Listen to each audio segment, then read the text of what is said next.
Hello అండి, welcome back to channel. నేను మీ కామాక్షి. రెగ్యులర్గా చేసుకునే ఇడ్లీ కాకుండా ఈరోజు హెల్తీగా బీట్రూట్ ఇడ్లీని ఎలా తయారు చేసుకోవాలనేది చూసేద్దాం. ముందుగా ఒక బౌల్లోకి కొలత కోసం ఏదైనా ఒక గ్లాస్ తీసుకొని ఆ గ్లాస్తో ఒక గ్లాస్ మినపప్పుని బౌల్లోకి యాడ్ చేసుకోవాలి. నీళ్లు పోసి శుభ్రంగా వాష్ చేసుకొని ఈ నీళ్ళను వంపేసి మళ్ళీ తిరిగి మంచినీళ్ళని ఇందులోకి పోసుకోవాలి. మూత పెట్టి 5 గంటలు నానబెట్టుకోవాలి. దీన్ని పక్కన పెట్టేసుకుందాము. ఇప్పుడు వేరొక బౌల్ తీసుకొని ఇందులోకి కొలతకి మనం ఏదైతే గ్లాస్ తీసుకున్నామో ఆ గ్లాస్తో 3 గ్లాసుల ఇడ్లీ రవ్వని ఇందులోకి పోసుకోవాలి. హోటల్ స్టైల్ కావాలంటే మనం ఇడ్లీ రవ్వని యూస్ చేసుకోవాలి. ఒక గ్లాస్కి 3 గ్లాసులు అయితే బాగుంటుంది. దీంట్లోకి మంచినీళ్ళను పోసుకొని ఒకసారి ఈ నీళ్ళని వంపేసుకొని మళ్ళీ తిరిగి మంచినీళ్ళను పోసుకొని నానబెట్టుకోవాలి. మనకి రవ్వ 2 గంటలు నానినా సరిపోతుంది. ఇప్పుడు మినపప్పులో కొంచెం మెంతులు వేసుకొని 5 గంటల పాటు నానబెట్టుకోవాలి. నానబెట్టుకున్న తర్వాత నీళ్ళని మొత్తం వంపేసుకోండి. తర్వాత ఈ పప్పును మాత్రమే మిక్సీ జార్లోకి వేసుకోవాలి. మిక్సీ జార్లోకి వేసుకొని కొంచెం నీళ్ళని పోసుకొని ఇడ్లీ పిండిని మనం గ్రైండ్ చేసుకోవాలి. కొంచెం పిండి కాబట్టి నేను మిక్సీ జార్ని యూజ్ చేస్తున్నాను. ఎక్కువ క్వాంటిటీ అనుకోండి గ్రైండర్లో పోసుకుంటే బాగుంటుంది.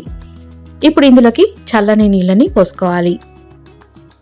ఇలా నీళ్ళని చూసుకొని యాడ్ చేసుకోండి, మరీ జారుగా చేసుకోకూడదు. నీళ్ళని పోసుకొని ఇప్పుడు మూత పెట్టి మెత్తగా గ్రైండ్ చేసుకోవాలి.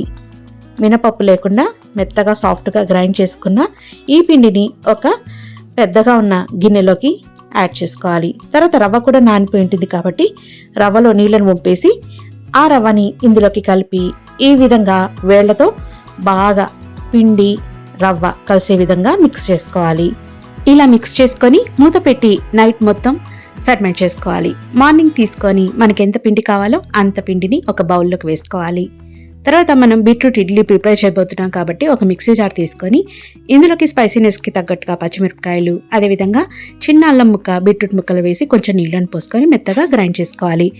ఇప్పుడు ఇడ్లీ బ్యాటర్లోకి రుచికి సరిపడా సాల్ట్ వేసుకొని మనం ముందుగా గ్రైండ్ చేసి పెట్టుకున్న బీట్రూట్ పేస్ట్ని ఇందులోకి వేసుకోవాలి. నేను కాస్త కలర్ లైట్గానే కావాలి కాబట్టి నేను కొంచెంగా వేస్తున్నాను. మీకు ఇంకా కలర్ఫుల్గా కావాలంటే బీట్రూట్ అనేది కాస్త ఎక్కువగా వేసుకుంటే రెడిష్గా వస్తాయి. ఈ విధంగా బ్యాటర్ని మొత్తము మిక్స్ చేసుకోవాలి బీట్రూట్ పేస్ట్తో.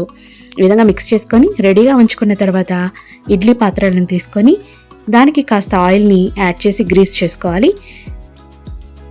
ఈ విధంగా ప్లేట్లకంతా ఆయిల్ని అప్లై చేసుకున్న తర్వాత ఇడ్లీ బ్యాటర్ని ఇందులోకి వేసుకొని ఇప్పుడు దీన్ని మనం స్టీమ్ చేసుకోవాలి. ఒక 15 నిమిషాల పాటు స్టీమ్ చేసుకున్న తర్వాత ఇప్పుడు వేడి కాస్త చల్లారింది అన్నప్పుడు నిదానంగా మూత తీసి సర్వ్ చేసుకోవడమే. పల్లి చట్నీతో సర్వ్ చేసుకుంటే చాలా టేస్టీగా ఉంటుంది. Thanks for watching.